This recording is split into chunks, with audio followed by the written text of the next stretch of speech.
All right. So, those that are on camera, you can see that I'm clearly using the iconic Shure SM7B, the OG one. And in this episode, I want us to talk about mentors. So, this is kind of bonus episode for us to really understand the importance of mentors. And usually, I kind of have a prompt like off to my right, but I don't have it. But I think really something that I want us to understand is how do we reflect on really the deep transformative power of mentorship? What does that look like? What does that do when you have a mentor in your journey of education, of career, professional, whatever that is, sports, arts, music? How does that illuminate that path when you have the right mentor or mentors in your journey? So I want you to just think about that because here's the thing, right? Ralph Waldo Emerson, one of my favorite people that just gives some amazing sounding quotes and just thought provoking moments, said the following: the only person you are destined to become is the person you decide to be. Y tú sabes qué? Que muchas veces, many times, that decision is shaped, hear me out, by the mentors who inspire us along the way. Señoras, señores, let's go.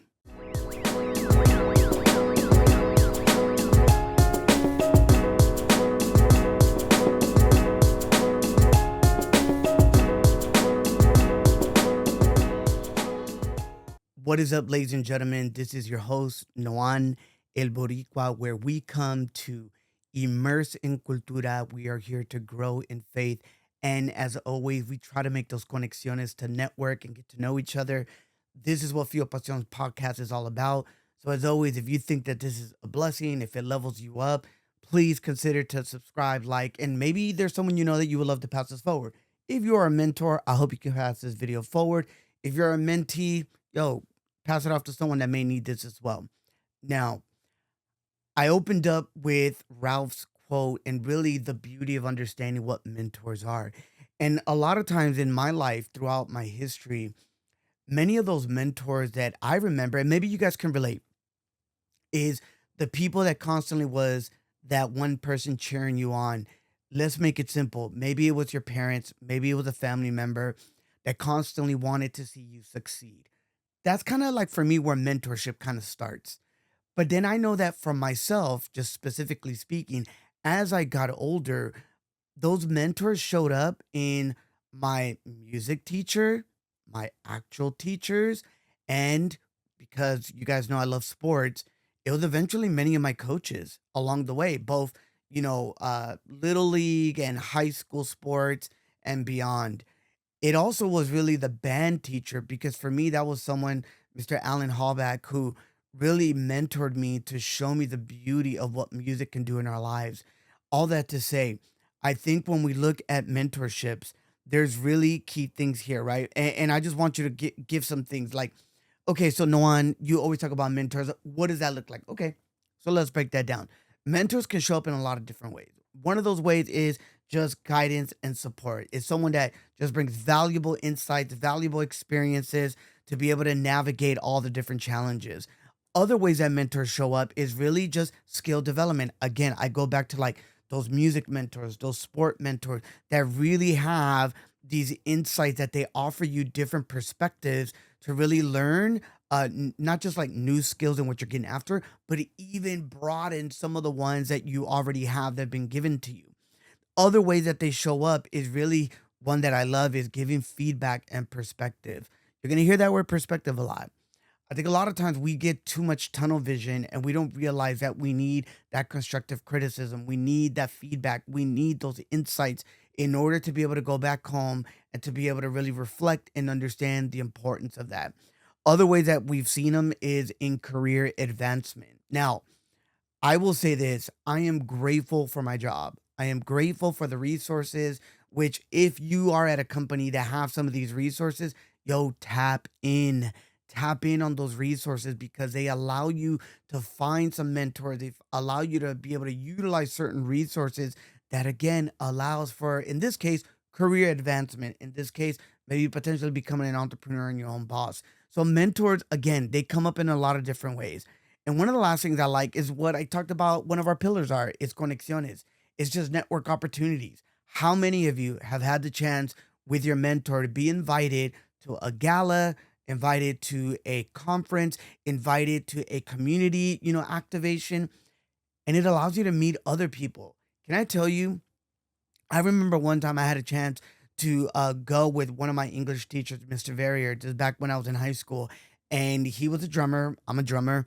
And he invited me out to go to an event. It was like a music festival kind of a thing.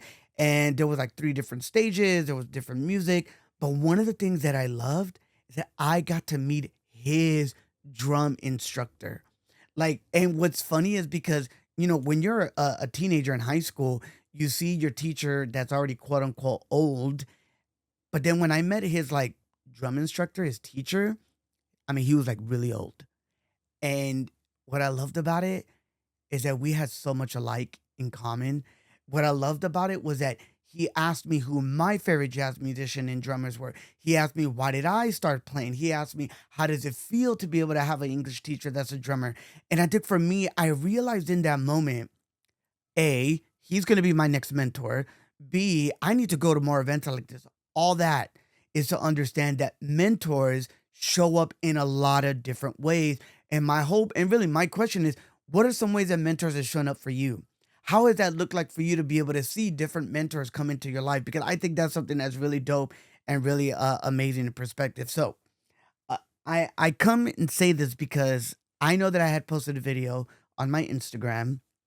So if you're watching this on YouTube or listening to this on a podcast, I shared about someone that I really care about, and his name is Al, and he's been in my life for almost a decade.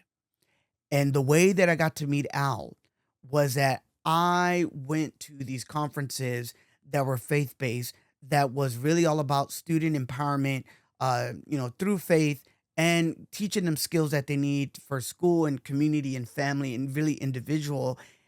And I sat in on what they, man, I'm blanking and I was writing my notes down. I'm blanking on what it was. Turn Your Campus, but they have this event where it's all for leaders and, teachers and nonprofit leaders. And I cannot think of what it's called, but it's kind of a gathering. And we would all get together while all the students are going into their workshops.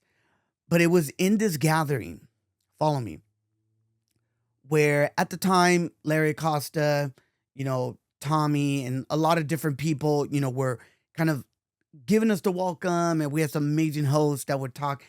But there was this individual that everybody kept talking about. And they wanted to thank Al. Al was the mastermind behind Turn Your Campus. Al is the mastermind behind Ignite Teams. And here's an older white gentleman that wears glasses. And he was just so humble. And he was just all about really the people that he asked to lead these conversations. And that like struck a chord because I realized some of my mentors and peers really were leaning to him. So what did I do? I do like any other great person does that wants to sharpen themselves. I approached Al and I started getting to know Al. And I had a chance to really hear his love for students and his love for God and his love for making an impact in the community. I was hooked. Look, Al was like, hey, we do this thing in Long Beach where we connect. It's a breakfast thing. And I don't know if you guys know Al, those that are watching this video, but Al like loves breakfast and especially loves Denny's. So we met at a Denny's in Long Beach. And there was some other leaders there, youth leaders and pastors. And I had a chance to sit with them. And they were all local to Long Beach, California. And I was invited.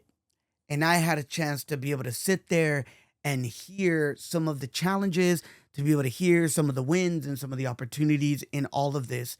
And I knew that. And not only that, that was where, as I said in my video, where Al will give you a book along with my mentor, like Dr. Larry Costa and some other people. But Al was so super intentional about the book that he had read and impacted, and he wanted to pass it over to someone else. And it was in that moment. Now, that one breakfast then led for Al and I to meet on occasion. And as we've met over the years, Al was really asking me to be a part of an Ignite teams. And I want to give a shout out to like Kimmy and Sean.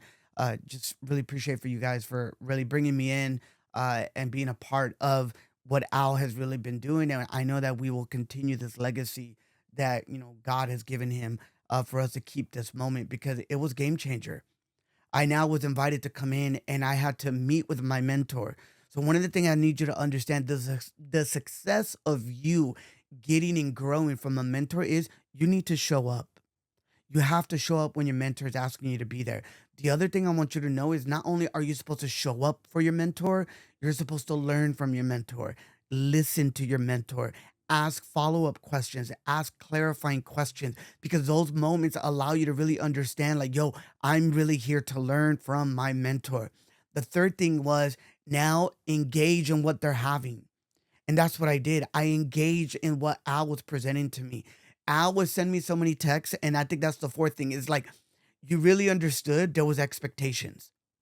Like Al expected you to follow up and follow through. And if you didn't, as a good mentor does, they do it themselves. And I'm gonna be honest, because I was so new to this game of like, how do we build out a framework? How do we build out these things? How do we make these connections? How do we understand budget when we present these events? That all became a reality. And Al was so good at that. He would call me, he would email me, he would text me. And if I didn't do it, he would call me, he would email me, he would text me. That is Al. Consistency of a mentor is key to find one that's like that. And I'm grateful that Al was doing that for me. In all of this, when I look back, I'm just grateful because it was in the small talk. You guys know what I mean? The small talk of your mentor.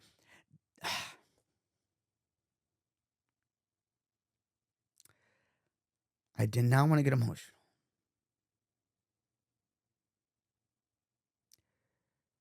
but it's okay.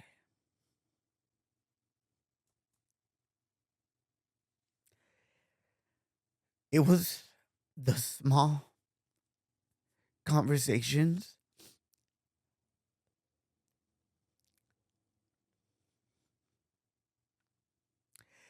that Al would ask you about life. He would ask you about your job. He would ask you if you were going to school. At one point, I was finishing up school, a certification. And he would ask you about your wife. He would ask you about your kids. And he would ask you about you. He always had a pulse on the heart of the leader. And that's what I'm so grateful for Al. And I pray for your wife and your amazing daughters, son in laws, just your extended family, Al. I know they're going through it. But we know that you're in a better place. We know that you're no longer suffering. And I'm just grateful because it's the mentors that find the little things.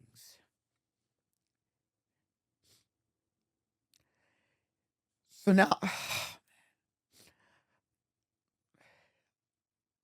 yo, man, some of my mentors and my friends,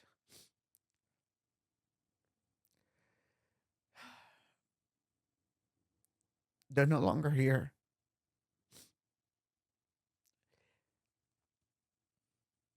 Like for like the past year, I would ask God if I'm being really transparent, like, yo, God, like, yo, we got some heavy hitters out here, man, that are some great leaders. And granted, a lot of you guys may not know them, you've never heard of them, but like people like myself as a mother, that we put this content out. We want to show you that it's not just the biggest influencers that have the greatest following. It's the people that are the most consistent in your life that's impact. And Al checked on me a lot. And I remember whenever it was around January or October, I was really on me. And I was so, so loving. Bro, I love you. So I shared um that Al, you know, I shared that I had applied for a role. There was a video I put out about know your worth and your value. And for Turn Your Campus 2025, it was a big celebration, a big anniversary, and all the OGs came out and some of the new talent that's out there and new leaders that are making impact in the faith-based space. We're at Biola University, and we all get to go out there, and it's lunchtime. They have staggered lunches for the students. So at the time that I was one of the workshop speakers, and Al, which I'll touch on this in a bit, but Al had us always staggered, and we were in the green room, and yo, it was just always awesome to sit. And I was blessed because I did not expect to be like so emotional. I thought I let it all out the past couple days. So I'm at a table, Gabriel Zamora, Bobby Duran, his brother. We got DJ Promote. We got Larry Acosta. And there was another gentleman. I just cannot think of his name right now. And we're all sitting at the table. We're all loving on each other. It's just brotherhood. And we're just grateful. And we're it's just coming back together like the old school tribe. And Al just sits at the table. And, Al has such a big smile. He's such a big personality when he's with his friends and family and just leaders. And he sits at this table, and we're all going around, and I'm talking to Gabriel, uh, talking to my boy Gabriel, and we're talking about, yo, man, like there's this role that I've applied. I've been through so many interview phases, and it was great, right? Like, it was great to talk about it. And then Gabriel was like, yo, like, we gotta pray for you, bro. And I'm like, and it was like, not, I was trying to like I never wanted to be kind of, you guys know what I mean when someone's like, yo, man, they really want to support you. And I'm just like, I'm kind of like, no, no, no, like it's cool, it's cool. And Al was all about it. Al was Al and Gabriel, they were like, just like, no, we gotta pray. We're gonna pray for you, bro. Like, if this is God's will for you to have this role, we gotta pray for you.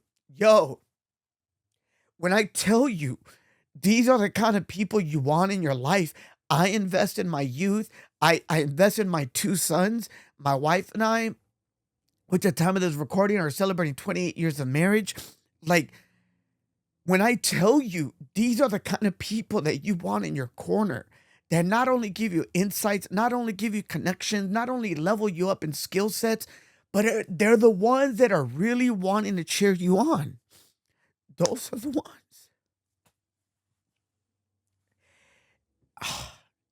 And I don't have Al, but I got so many other people. But there's just certain people that you need, and I'm gonna have them here.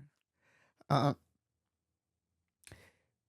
I had a chance to see one of the churchgoers at the church that Al went to in Long Beach. I want to say it's Long Beach, and she actually posted his last sermon that he actually would be a part of the speaking team for his church locally.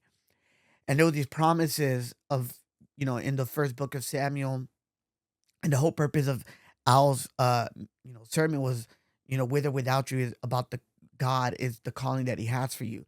And there's these three promises, and I want to read first in First Samuel chapter 12, where the emphasis that he was pretty much in. He reads the following verses, verse 22, that the Lord will not abandon His people because that would dishonor His great name. For it has pleased the Lord to make you His very own people.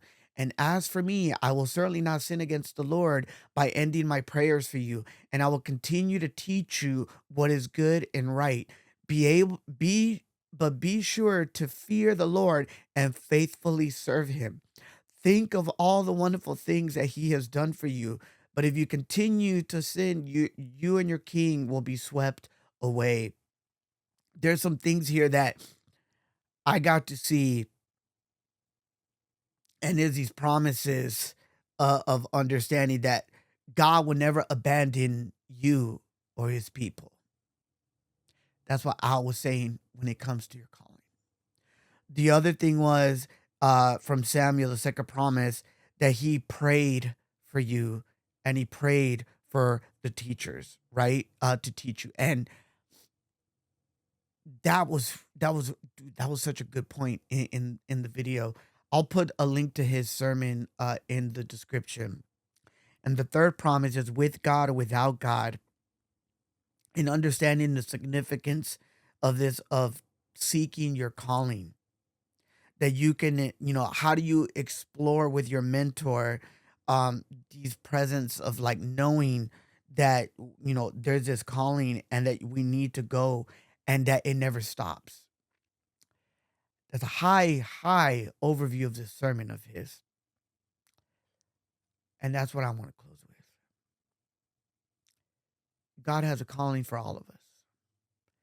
And I'm grateful because some of the people that I know, my coworkers and my peers locally at a local church I'm at and in the community, yo, some of you guys are out there doing it.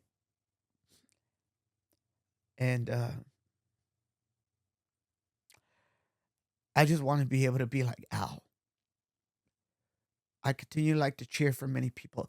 And I know sometimes people think that it comes off like disingenuous, but I don't know if this episode proves it to you, but like, yo, there's some of us out there that really want to encourage you. And if you don't have a mentor, my call to action, seek mentors who can guide you in your calling. Um, and for those of us that already have been doing it, let's be good mentors for those mentees. I think if we do that, it'd be really great. I wrote this because I know I've been already super emotional. But Al, thank you for being the beacon of light in my journey. Al, your faith. Al, your wisdom. Al, your unwavering support and your laughter and your jokes and all the books have not only helped me find my calling, but they continue to inspire me to be a mentor to others. I'm grateful for the promises of God that you have shared in that last sermon, and I'm going to carry them because we got to be reminded of the calling. And if you guys want to support Al and his family, I put the GoFundMe in the descriptions. But like I said in my last couple videos, if there's anything, is just pray for the family. And I know that Al would want this. Continue to love our young people. Yo, they need us. Like, our young people need us to like motivate them, challenge them, inspire them, so that we can see them take it to the next level. That's what Al would want. Especially, look, final thought. I had last year with Kilani that. So there's this thing, Ignite Teams. It's a one-day workshop for students where it's around church community and school. And it's an all-day workshop. It's pretty intense, I'm not gonna lie. And her and I had a chance to like hone in the past couple of years on the church track, on like how do we elevate like youth ministry and how does that look like, and it's all student led. Yo, we had over like 50, 60 kids that they had to move us to the other room. And Al would always give us these big old bags of candy. And he's like, look, I know this is not healthy for the kids, but it's going to get, and it's true. Like, these kids were all about the candy. Yo, Al was so happy to see there's a lot of young people that actually do want to journey in their faith. And, that's what it's all about, man. Look, and if it's not like church for some of you guys, it could be education, it could be entrepreneurship, it could be sports, whatever that looks like. Be an amazing mentor. And if you haven't had a chance to give your mentor their flowers, take the time these next couple weeks to shoot them a text, invite them for coffee, and just say, yo, thank you for being in my life. Thank you for making me the person that I am today. Thank you for constantly leveling me. Thank you, Al. If you guys want to check us out for more episodes, head on over to fielpasionpodcast.com or all the different platforms. And this is a really long video. So I hope you guys enjoyed this episode. Thank you for allowing me to share how special God is. And we're praying for you. Como siempre, immerse yourself dentro de la cultura, grow in your faith, and make tus convicciones. Como dice mi abuelita, que Dios te bendiga.